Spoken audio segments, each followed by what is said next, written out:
Assalamualaikum warahmatullahi wabarakatuh.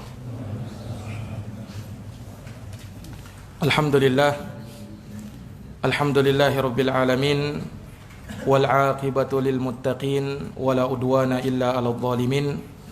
Asyhadu an la ilaha illallah wahdahu la syarikalah, ilahul awwalin wal akhirin, wa asyhadu anna Muhammadan abduhu wa rasuluhu as-sadiqul amin. Sallallahu alaihi wa ala alihi wa sahbihi wa man tabi'ahum bi ihsanin ila yaumiddin wa sallama tasliman katsira, amma ba'd. Ikhwani fid din wa akhwati fillah, hadirin wal hadirat, kaum muslimin wal muslimat, jamaah salat maghrib yang semoga dirahmati dan dimuliakan oleh Allah. Alhamdulillah, puji syukur tak henti-hentinya kita panjatkan kehadirat Allah Subhanahu wa taala Rabbul Alamin, Zat yang telah mencurahkan kepada kita nikmat-nikmatnya, yang telah memberikan kepada kita keutamaan dan kebaikannya, sehingganya pada malam hari ini Allah Subhanahu wa taala masih berkenan mengumpulkan kita di masjid yang mulia ini, tentunya dalam rangka menjalankan satu kewajiban kita, yaitu salat maghrib berjamaah, yang kemudian kita duduk sejenak mendengarkan tausiah, nasihat. Semoga Allah Subhanahu wa taala senantiasa menurunkan rahmat dan keberkahannya kepada kita. Allahumma amin. Kemudian kita haturkan salawat dan salam kehadirat junjungan kita, Rasul dan qudwah kita, Muhammad bin Abdullah sallallahu alaihi wasallam, kepada keluarganya, para sahabatnya, dan mereka yang senantiasa meniti jalannya sampai hari kiamat kelak. Jamaah sekalian yang dirahmati oleh Allah Subhanahu wa taala, melanjutkan pembahasan kita dari dosa-dosa yang dianggap biasa, di mana seorang muslim dituntut untuk meninggalkan segala perbuatan dosa. Bahkan ketika ada orang lain yang melakukan perbuatan dosa, maka dia wajib untuk mencegahnya dari perbuatan dosa itu. Dan itu adalah bahagian dari amar ma'ruf nahi mungkar, yang mana Allah Subhanahu wa taala perintahkan kita.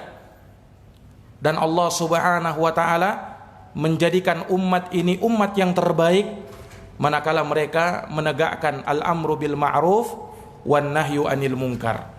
Allah Subhanahu wa taala berfirman, kuntum khaira ummatin ukhrijat linnas. Kalian adalah sebaik-baik umat, kata Allah, yang dikeluarkan untuk manusia. Ta'muruna bil ma'ruf wa tanhauna 'anil munkar wa tu'minuna billah. Kalian memerintahkan kepada yang ma'ruf, mencegah dari yang mungkar, serta beriman kepada Allah Subhanahu wa taala. Ya, maka tidaklah benar manakala ada sebagian orang tatkala ditegur dari salahnya perbuatannya, atau bahwasanya ketika ia ditegur bahwasanya itu perbuatan dosa dan ia marah, ia mengatakan, urus urusan dirimu sendiri, jangan kamu urus urusan saya. Maka ini tentunya ya adalah ucapan yang keliru dari orang tersebut. Naam, kita punya kepedulian kepada saudara kita yang tatkala dia jatuh dalam kesalahan, kita berkewajiban untuk menegurnya, kita berkewajiban untuk menghentikannya. Sebab kalau tidak, tatkala Allah Subhanahu wa taala menurunkan musibah, maka semuanya kena. Yang berbuat kena, yang tidak berbuat juga bisa kena. Nah, makanya Allah Subhanahu wa taala menceritakan di dalam Al-Qur'an laknat kepada Bani Israel disebabkan dosa yang mereka lakukan. Allah mengatakan, lu'inal ladina kafaru min Bani Israel ala lisani Dawud wa Isa bin Maryam dalika bima asau wa kanu ya'tadun kanu la yatanahawna am munkarin fa'alu labi'sa ma kanu yaf'alun. Kata Allah Subhanahu wa taala, telah dilaknat orang-orang kafir dari kalangan Bani Israel. Laknatnya tidak main-main, dari lisan Nabi Daud dan juga dari lisannya Nabi Isa putra Maryam. Kenapa mereka dilaknat? Dalika bima asau wa kanu ya'tadun. Kata Allah, yang demikian itu karena mereka telah berbuat maksiat dan mereka melampaui batas. Mereka berbuat maksiat dan mereka melampaui batas. Apa bentuk pelampauan batas mereka sehingga turun laknat Allah kepada mereka? Allah jelaskan dalam lanjutan ayat, kanu la yatanahawna am munkarim fa'alu. Mereka itu tidak mencegah perbuatan mungkar yang terjadi di tengah-tengah mereka. Ada kemungkaran mereka diamkan. Tidak ada usaha untuk amar ma'ruf nahi mungkar. Allah katakan labi sama kanu yaf'alun. Sungguh amat jelek apa yang telah mereka lakukan tersebut. Nah, ini para jamaah sekalian, sehingga ketika seorang tidak melakukan amar ma'ruf nahi mungkar, ini sebab turunnya laknat Allah Subhanahu wa taala. Jamaah sekalian yang dirahmati oleh Allah Subhanahu wa taala, maka di sini kembali kita akan sebutkan beberapa dosa dari dosa-dosa yang dianggap biasa oleh sebahagian manusia. Dosa-dosa yang dianggap remeh oleh sebahagian manusia. Nah, di antaranya adalah adamu mahabbatihim bi talabil ilm. Tidak ada kecintaannya terhadap menuntut ilmu syar'i, atau kurang peduli dengan ilmu agama, tidak menaruh perhatian terhadap yang namanya ilmu agama, dan tidak ada semangat untuk belajar, tidak ada semangat untuk mempelajari agama Allah Subhanahu wa taala, Al-Quran dan sunnah Nabi sallallahu alaihi wasallam.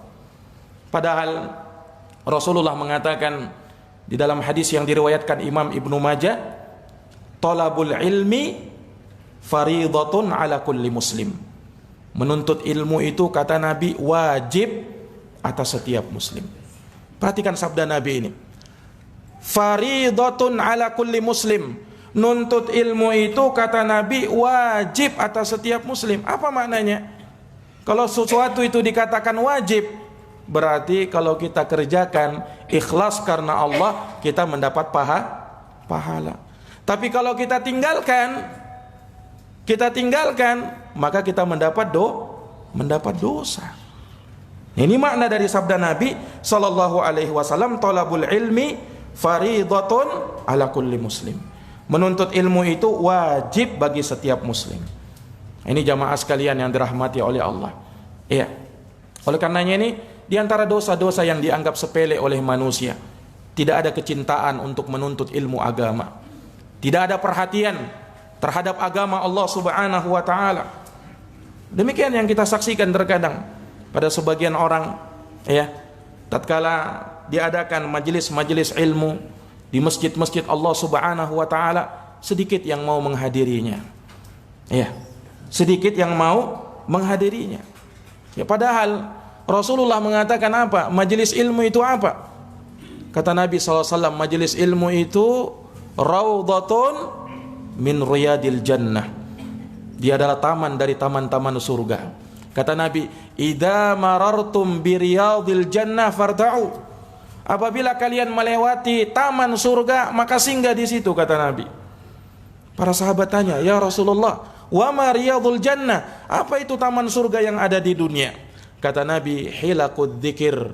Taman surga yang ada di dunia adalah majelis-majelis ilmu, majelis-majelis yang kita dengannya diingatkan dengan Allah Subhanahu wa taala melalui ayat-ayat Allah dan hadits-hadits Rasulullah sallallahu alaihi wasallam. Nah, ini jamaah sekalian yang dirahmati oleh Allah Subhanahu wa taala. Maka seorang muslim, seorang mukmin harus ada semangat untuk mempelajari agama. Ketika diadakan di masjid-masjid Allah pelajaran-pelajaran Quran dan Sunnah, dibacakan ayat-ayat Allah, hadits-hadits Rasulullah, maka hadiri dia. Maka disitulah kita akan mendapatkan banyak kebaikan, dan disitulah akan terasa iman kita akan bertambah, Pak. Nah, kenapa? Terlalu banyak di luar sana yang membuat iman kita itu terus mundur, terus berkurang. Ya. Terlalu banyak yang ada di luar sana yang membuat iman kita itu terus turun. Nah, coba ketika kita berada di masjid, kita mendengarkan nasihat-nasihat, ayat-ayat Allah, diingatkan dengan hadits-hadits Rasulullah, terasa itu iman bertambah rasanya. Ini jamaah sekalian yang dirahmati oleh Allah Subhanahu wa taala. Akan tetapi pada sebagian orang ya lebih cinta kepada hal yang lain. Kalau kita saksikan pada hari ini di masjid Allah Subhanahu wa taala, kita bandingkan dengan yang ada di pasar, lebih ramai yang ada di mana? Yang ada di pasar, Pak. Nah, ketika datang undangan hadir untuk majelis ilmu, sedikit mereka yang mau menghadirinya. Tapi coba kalau misalnya ada konser musik misalnya, nah luar biasa yang hadir. Yang tidak diundang juga terkadang hadir. Subhanallah. Ini jamaah sekalian yang dirahmati oleh Allah Subhanahu wa taala. Padahal dengan kita menuntut ilmu itu, apa yang kita dapatkan? Ilmu agama yang dengannya kita bisa beribadah kepada Allah dengan semestinya. Iya. Bagaimana caranya kita beribadah tanpa ilmu? Nabi pernah mengatakan, "Shallu kama raaitumuni usolli." Salatlah kamu seperti kamu melihat Nabi salat. Bagaimana caranya kita bisa mengetahui cara Nabi salat? Kecuali dengan kita mempelajari cara salatnya Nabi. Nah, itu semua kita dapati dengan ilmu. Ini jamaah sekalian yang dirahmati oleh Allah Subhanahu wa taala. Nah, Nabi mengatakan tentang haji, "Khudhu anni manasikakum." Ambil dariku tata cara manasik haji kalian. Ambil dariku, kata Nabi sallallahu alaihi wasallam.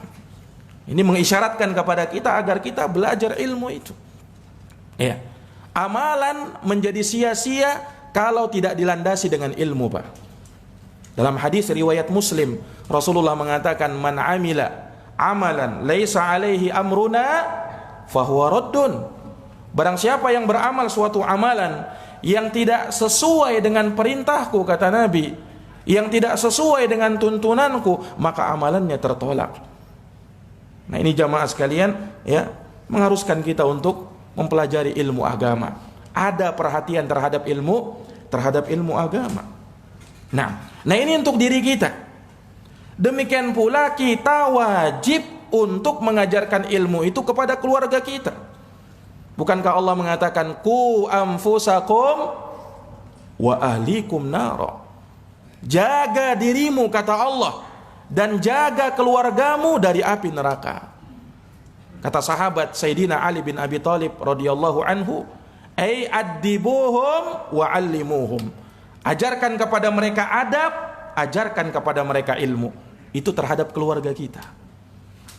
Nah, bagaimana caranya kita mau mengajarkan ilmu sama keluarga kita sementara kita tidak punya ilmunya? Kata para ulama, faqidu syai' la yu'ti. Orang yang tidak punya sesuatu, bagaimana mungkin dia bisa memberi? Nah, ini jamaah sekalian yang dirahmati oleh Allah.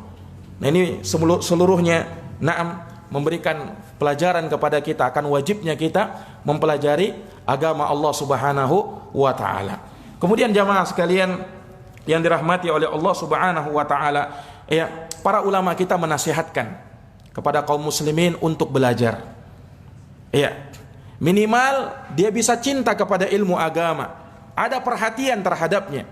Nasihat para ulama apa? Kun aliman, au muta'alliman, au mustami'an, au muhibban lil ilm, wala takun khamisa.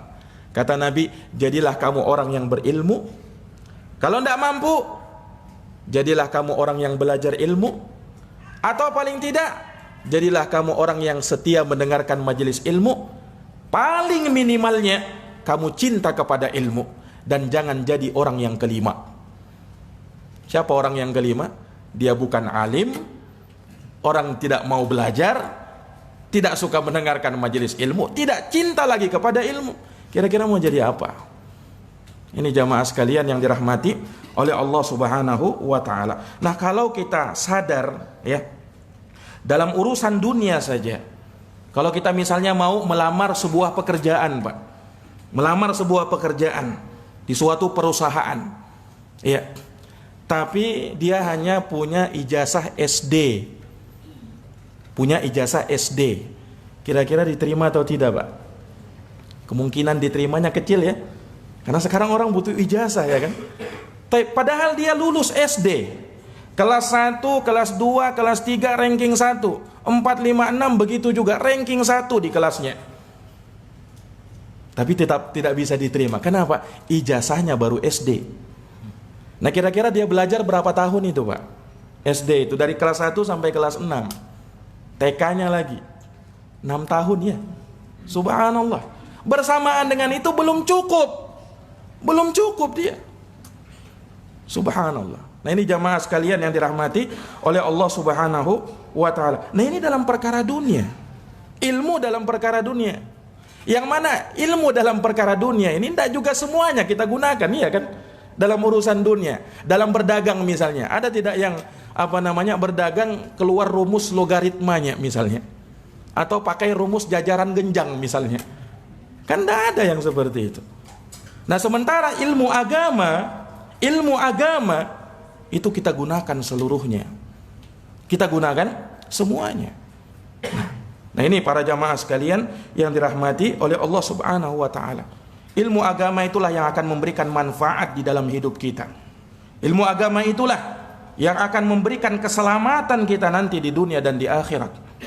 Nah, makanya hendaknya kaum muslimin ada perhatian terhadap ilmu agama.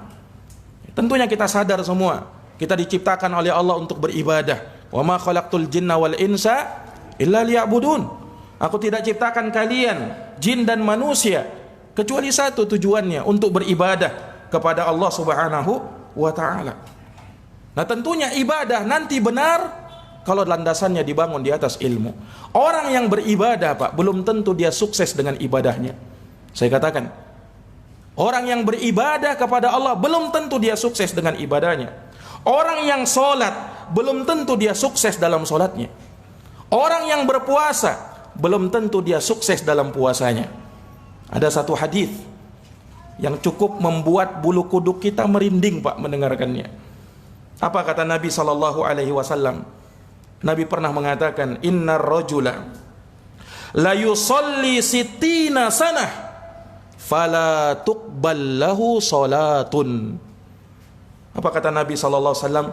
Sesungguhnya ada seseorang, ini sabda Nabi, Pak. Ada seseorang, dia sholat selama 60 tahun.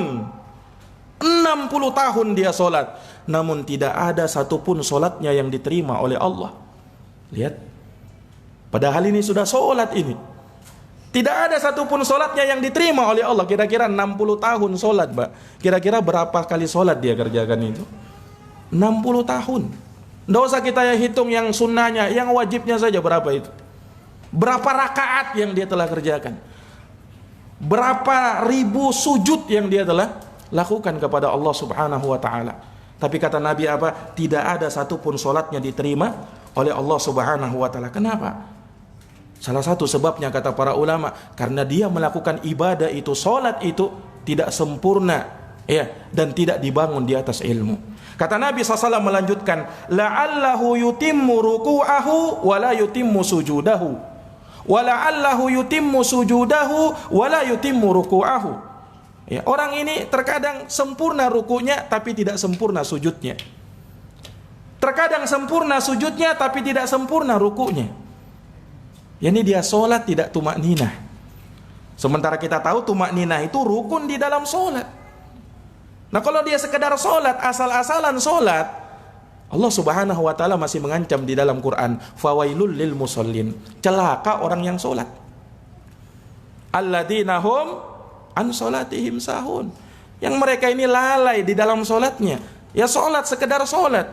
Yang Allah inginkan di dalam Quran itu bukan kita sekedar sholat, tapi dibahasakan dengan iqamatus sholat, menegakkan sholat. Nah itu yang Allah Subhanahu wa ta'ala inginkan. Bukan sekedar sholat, asal-asalan sholat. Harus perhatikan rukun-rukun sholat, tumakninah di dalam sholat. Bukan sholat ya sekejap. Ya, ada orang ya sholat, subhanallah, biasanya muncul itu kalau bulan Ramadan, sholat tarawih, sholat tercepat di dunia, Pak. Nah, 23 rakaat dia kerjakan kurang dari 10 menit. Subhanallah. Yang kita permasalahkan bukan dia sholatnya 23, enggak. Nah, itu madhab di kalangan para ulama, boleh saja. Tapi terkadang sholat dengan sangat cepatnya seperti itu, ya, tidak tumakninah di dalam sholat. Nah, ini jamaah sekalian yang dirahmati oleh Allah. Coba perhatikan hadits Nabi tadi. Orang tadi dia tidak sholat, tidak sempurna sholatnya, nah, sehingga tidak diterima oleh Allah satupun sholatnya. Dia sempurna mungkin rukuknya, sujudnya tidak sempurna. Sujudnya terkadang sempurna, rukuknya lagi yang tidak sempurna. Nah, ini jamaah sekalian yang dirahmati oleh Allah. Sementara sholat itu apa? Amalan yang pertama dihisab oleh Allah. Awwalu ma yuhasabu bihil abdu yaumal qiyamah as-shalah. Amalan pertama yang dihisab oleh Allah pada hari kiamat sebelum amal-amal yang lain adalah sholat. Kata Nabi SAW, fa in saluhat saluha sairu amalih, wa in fasadat fasada sairu amalih. Kalau baik sholatnya, baik semua amal ibadahnya. Jadi sholat ini barometernya, Pak. Kalau baik sholatnya, baik seluruh amalnya. Wa in fasadat fasada sairu amali. Tapi kalau rusak sholatnya, rusak semua amal ibadahnya. Rusak semua amal ibadahnya. Nah, bagaimana caranya kita bisa sholat, ya, sesuai dengan apa yang diinginkan oleh Allah dan Rasulnya?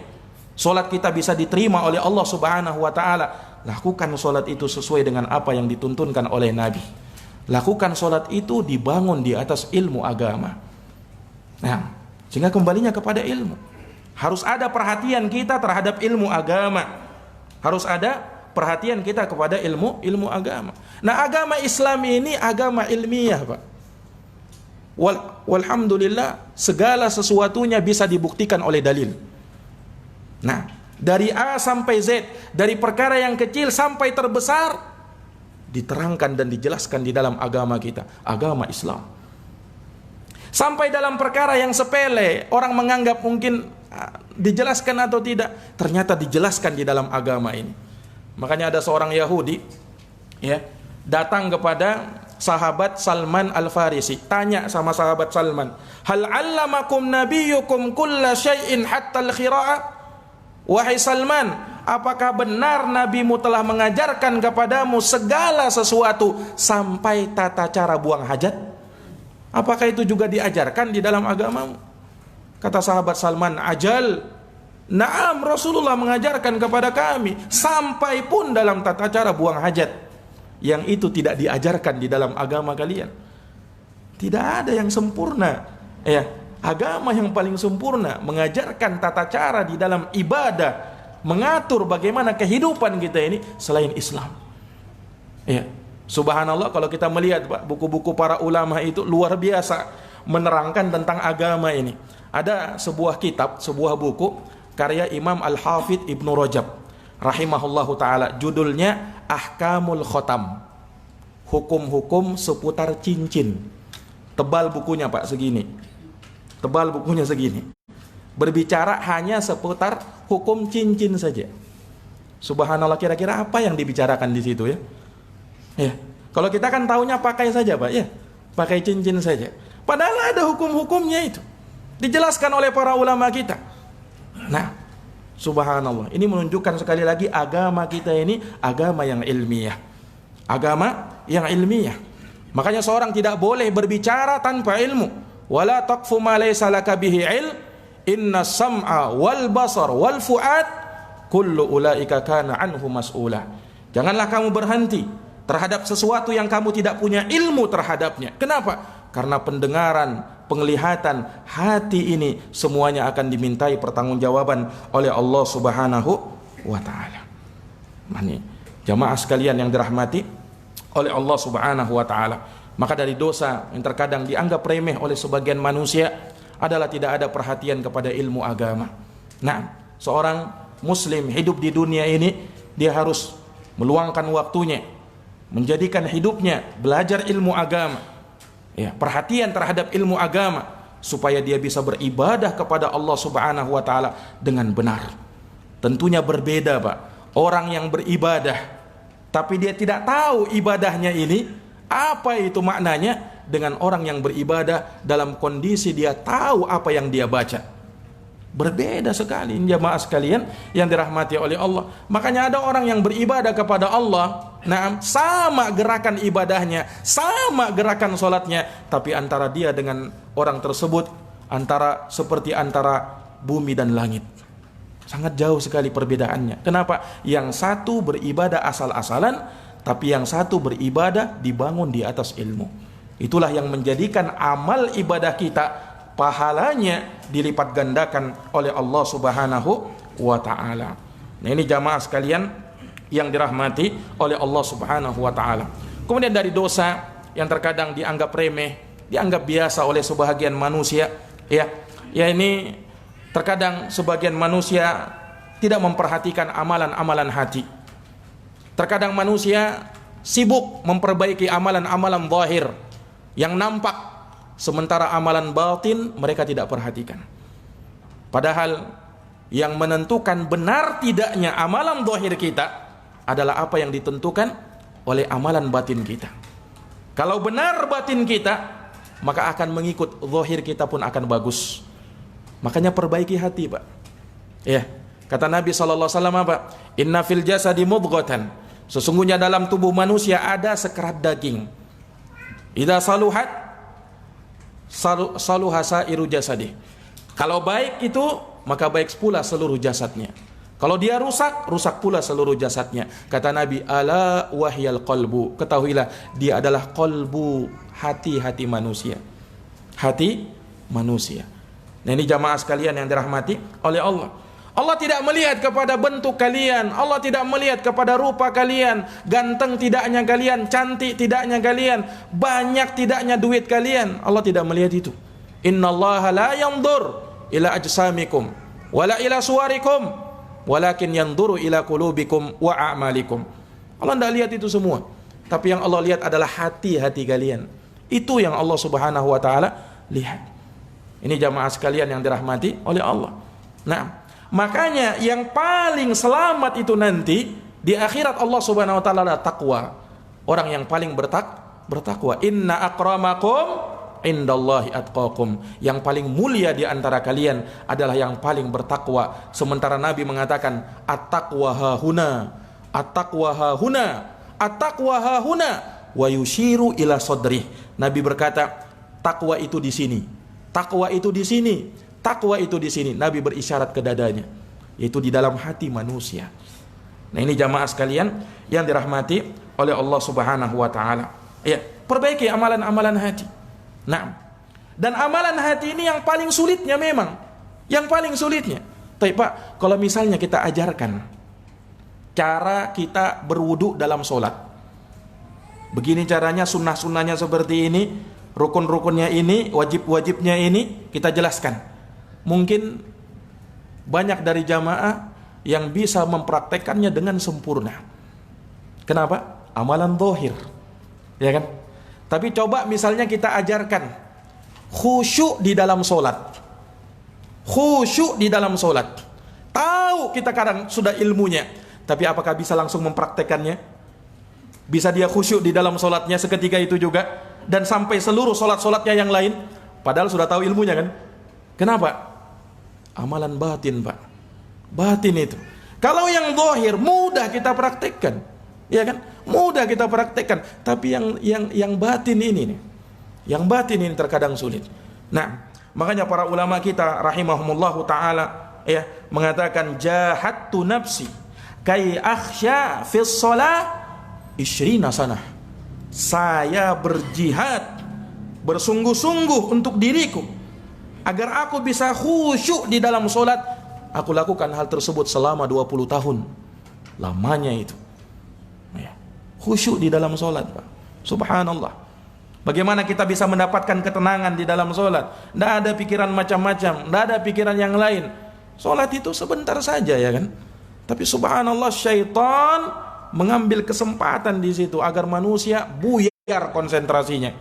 Ya, di dalam melaksanakan sholat. Akhirnya diingatkan ini itu semuanya. Akhirnya dia tidak tahu apa yang dibaca oleh imam, bahkan apa yang dia baca sendiri dia tidak tahu. Subhanallah. Nah, ini jamaah sekalian yang dirahmati oleh Allah Subhanahu wa taala. Ya, maka perbaiki amalan-amalan hati kita. Nah, inilah penentu, Pak. Innamal a'malu binniyat. Amalan itu ditentukan oleh niat. Niat itu di mana? Niat itu letaknya di dalam hati. Amalan kita penentunya adalah niatnya. Makanya syarat sah diterimanya amalan harus ikhlas, dan ikhlas itu ada di dalam hati. Ikhlas itu ada di dalam hati. Penentu semua sah tidaknya ibadah kita. Nah, makanya perhatikan amalan-amalan hati kita, ya. Bersungguh-sungguh kita di dalamnya.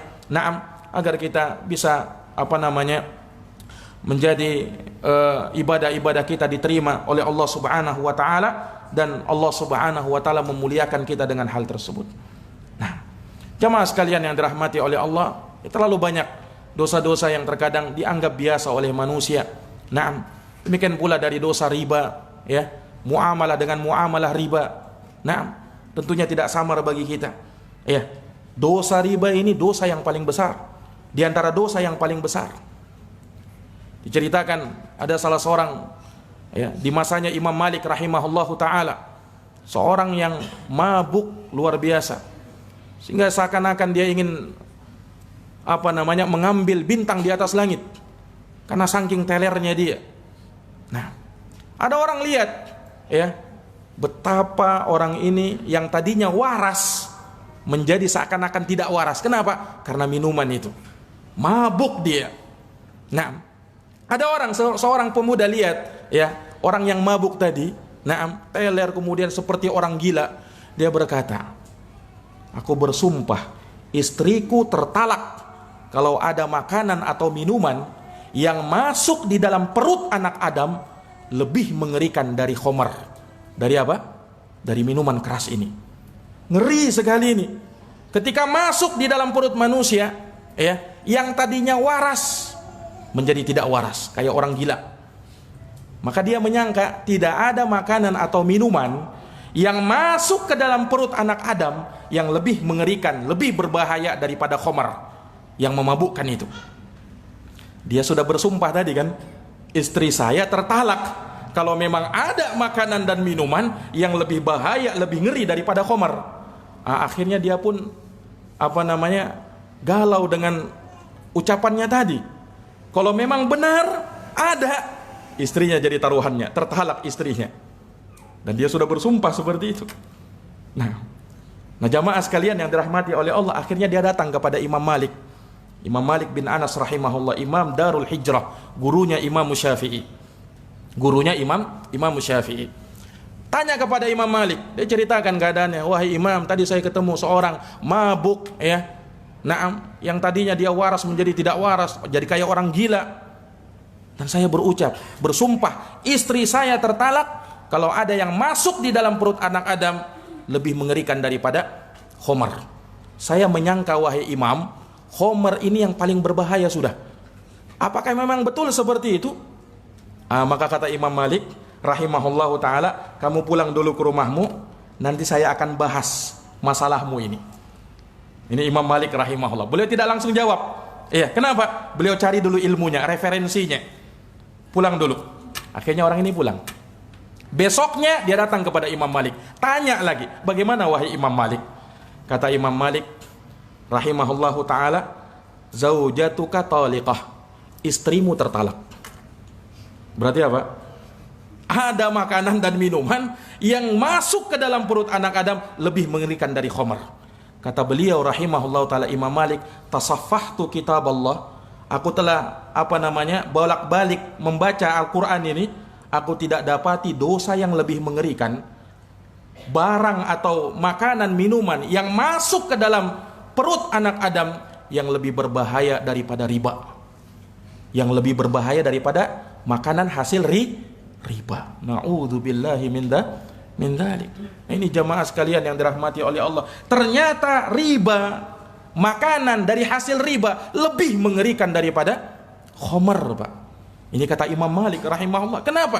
Beliau melihat tidak ada satupun dosa yang pelakunya diancam perang oleh Allah melainkan dosa riba. Diancam perang oleh Allah di dalam Quran, di dalam surat Al-Baqarah. Subhanallah.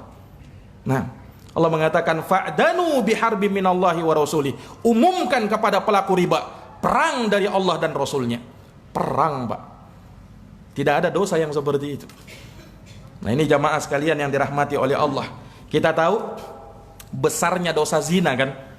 Zina itu besar dosanya. Kata Nabi SAW di dalam hadis yang diriwayatkan oleh Imam Al-Baihaqi, dirhamur riba ya'kuluhu ar-rajul wa huwa ya'lam asyad min sittah wa thalathina zanyah. Kata Nabi SAW, satu dirham, Mbak, mata uang perak, satu dirham yang diambil dan dimakan oleh seorang, satu dirham dari hasil riba yang dimakan oleh seseorang masuk ke dalam perutnya dan dia tahu itu hasil riba, itu lebih mengerikan, lebih besar dosanya daripada 36 kali berzina. Daripada berapa, Pak? 36 kali berzina. Nah, satu kali saja luar biasa dosanya itu. Apalagi ini 36, dan riba lebih mengerikan daripada itu. Jadi bukan main-main dosa riba ini, Pak. Nah, ini jamaah sekalian yang dirahmati oleh Allah. Makanya seorang bermuamalah dengan muamalah riba, hindarkan semua muamalah kita dari hal yang, putuskan hubungan dari hal yang demikian. Nah, riba itu ya mungkin seorang melihat ya, awalnya dia rasa nikmat rasanya makan harta riba. Ya. Tapi akibatnya, ujung-ujungnya, kata Nabi SAW, ya, ma ta'amala ahadun birriba illa kana akibatu amrihi ila qillah. Tidaklah seorang bermuamalah dengan muamalah riba kecuali ujung-ujungnya berakhir dengan keterpurukan, berakhir dengan kemiskinan. Ini sabda Nabi sallallahu alaihi wasallam. Nah, ini jamaah sekalian yang dirahmati oleh Allah. Tapi subhanallah, terkadang sebagian orang meremehkan dosa riba ini. Meremehkan dosa riba. Ya, para rentenir terkadang menjamur di tengah-tengah kita, terkadang lihat. Ini jamaah sekalian yang dirahmati oleh Allah. Dia pinjam uangnya, nanti dikembalikan dengan bunganya. Nah, bunganya itulah ribanya itu. Nah, bunganya itulah ribanya. Ini riba ini, Pak. Subhanallah. Jamaah sekalian yang dirahmati oleh Allah Subhanahu wa taala, ya, makanya dari dosa-dosa yang dianggap biasa oleh sebagian manusia, kita berlindung kepada Allah Subhanahu wa taala dari semua itu. Dan ingat jamaah sekalian, ketika ada dosa, 3 kewajiban kita. Yang pertama, kita pelajari, kita ilmui itu dosa.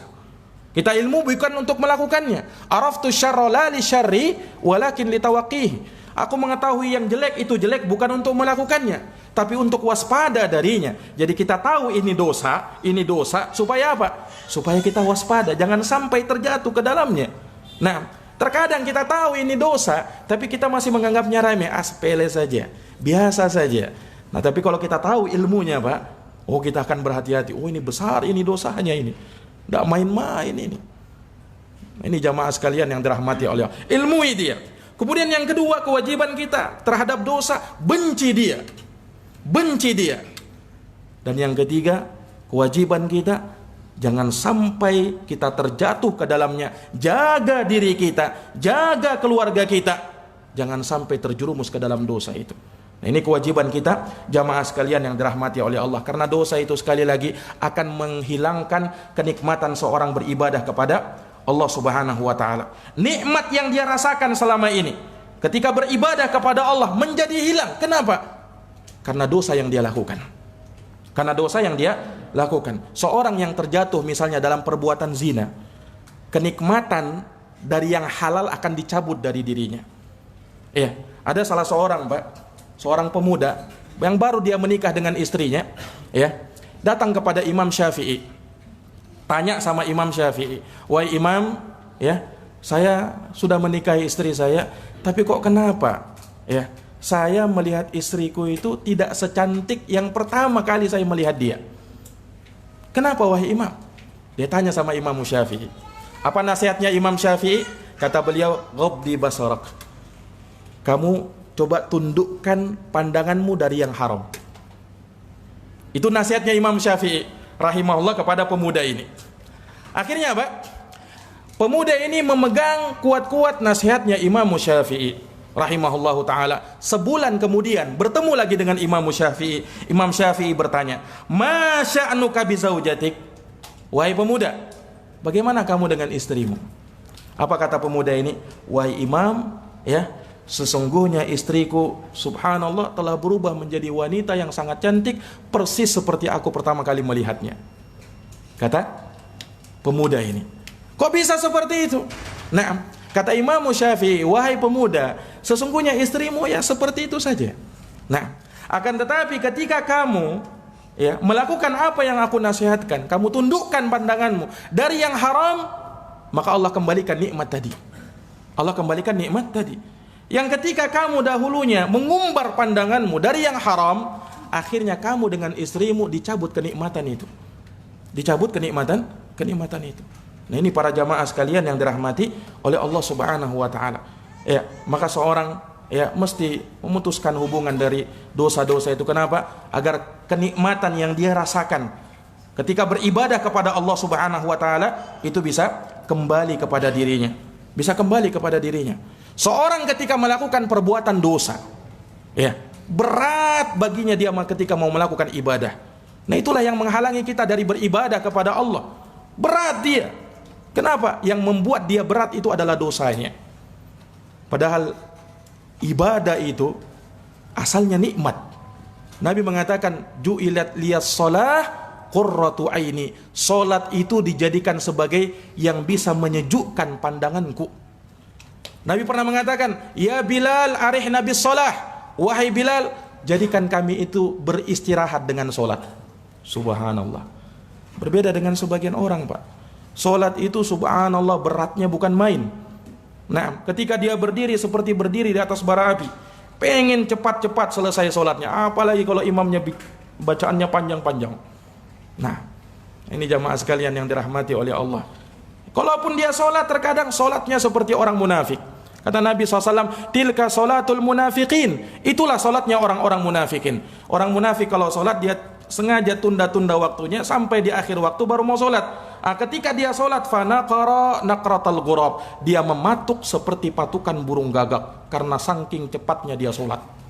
Nah, ini jamaah, kenapa? Tidak lagi terasa nikmat itu ibadah. Nah, ini jamaah sekalian yang dirahmati oleh Allah, mudah-mudahan apa yang kita bahas, apa yang kita kaji pada pertemuan malam hari ini, naam, dari dosa-dosa yang dianggap biasa bisa memberikan manfaat bagi kita semuanya, menambah ilmu kita, dan semoga Allah Subhanahu wa taala memberikan taufik dan hidayahnya agar kita menjauhi semua dosa-dosa tersebut biidznillah taala. Wallahu taala alam bisawab. Lebih dan kurangnya saya mohon maaf. Hadanallahu wa iyyakum ajmain. Subhanakallahumma wa bihamdika asyhadu an la ilaha illa anta astaghfiruka wa atubu ilaik. Walhamdulillahi rabbil alamin. Wassalamu alaikum warahmatullahi wabarakatuh.